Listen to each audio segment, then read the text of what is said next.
ছাত্র জনতার এই ঐতিহাসিক অসহযোগ আন্দোলনের আজকে প্রথম দিন গেছে। আজকে 93 জন মানুষের জীবন নিয়েছে।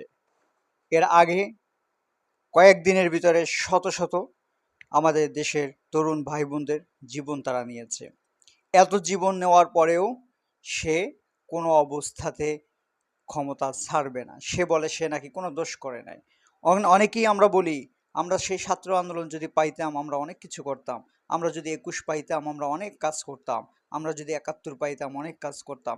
২১, ৭১ আসলে কোনো কিছুই কিন্তু স্পেশাল কিছু ছিল না।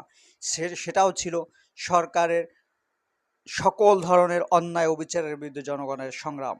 এখনো কিন্তু সেটাই হচ্ছে। এই মহাসংগ্রামে যদি আপনি এখনো চুপ করে থাকেন, এখনো আপনার জায়গা থেকে যদি সর্বোচ্চ করার চেষ্টা না করে থাকেন, একসময় আপনার নিজের প্রতি নিজের লজ্জা থাকবে। বসে না থাকে সাহস করুন, সাহস রেখে কথা বলুন।